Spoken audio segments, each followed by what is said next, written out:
Le corbeau et le renard.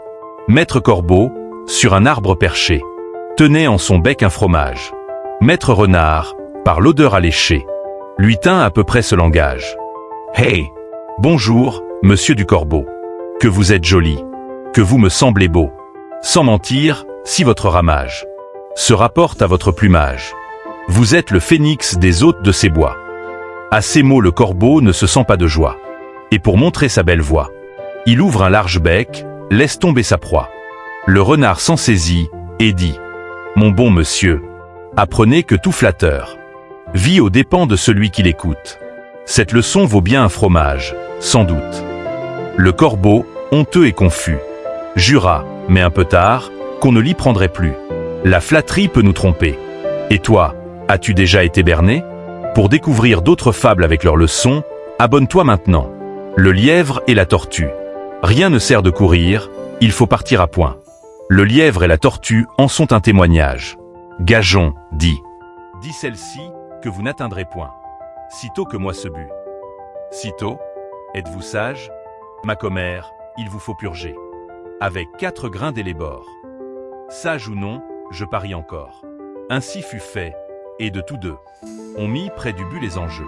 Savoir quoi, ce n'est pas l'affaire. Ni de quel juge l'on convainc. Notre lièvre n'avait que 4 pas à faire. J'entends de ceux qu'il fait lorsque près d'être atteint. Il s'éloigne des chiens, les renvoie aux calendes, et leur fait arpenter les landes.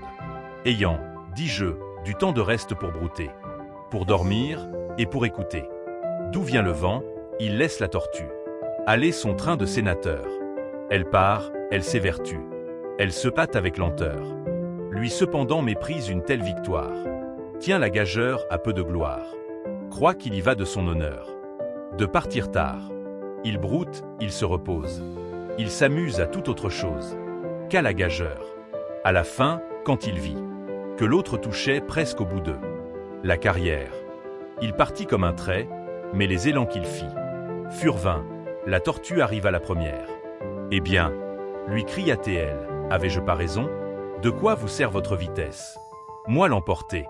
Et que serait-ce si vous portiez une maison? La cigale et la fourmi. La cigale, ayant chanté tout l'été, se trouva fort dépourvue.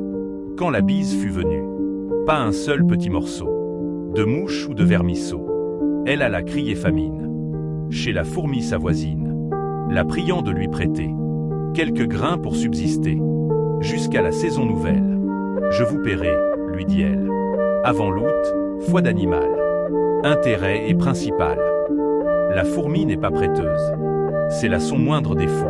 Que faisiez-vous au temps chaud? Dit-elle à cette emprunteuse. Nuit et jour à tout venant. Je chantais, ne vous déplaise. Vous chantiez? J'en suis fort aise. Eh bien, dansez maintenant. Le loup et l'agneau. La raison du plus fort est toujours la meilleure. Nous l'allons montrer. Tout à l'heure, un agneau se désaltérait dans le courant d'une onde pure. Un loup survient à jeune qui cherchait aventure et que la faim en ces lieux attirait. Qui te rend si hardi de troubler mon breuvage? Dit cet animal plein de rage. Tu seras châtié de ta témérité. Sire, répond l'agneau, que votre majesté ne se mette pas en colère, mais plutôt qu'elle considère que je me vas désaltérant dans le courant, plus de 20 pas au-dessous d'elle, et que par conséquent, en aucune façon, je ne puis troubler sa boisson. Tu la troubles, reprit cette bête cruelle, et je sais que de moi tu médis l'an passé.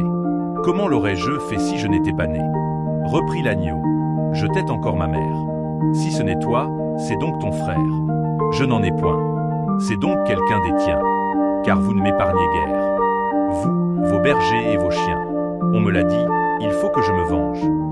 Là-dessus, au fond des forêts, le loup l'emporte, et puis le mange. Sans autre forme de procès, le lion et le rat. Il faut, autant qu'on peut, obliger tout le monde. On a souvent besoin d'un plus petit que soi. De cette vérité 2 fables feront foi. Tant la chose en preuve abonde. Entre les pattes d'un lion, un rat sorti de terre, assez à l'étourdi. Le roi des animaux, en cette occasion, montra ce qu'il était, et lui donna la vie. Ne me méprise pas, dit le rat. Je te rendrai service un jour. Le lion se moqua, mais un jour, pris dans les filets d'un chasseur, Il rugissait de douleur. Le rat accourut, rongea les liens et délivra le lion. Patience et longueur de temps font plus que force ni que rage. Aimez, partagez et abonnez-vous pour vivre encore plus d'histoires uniques. Abonnez-vous dès maintenant. Les plus belles histoires arrivent. Un simple clic pour ne rien manquer des prochaines aventures. Suivez-moi et découvrez chaque jour de nouvelles émotions.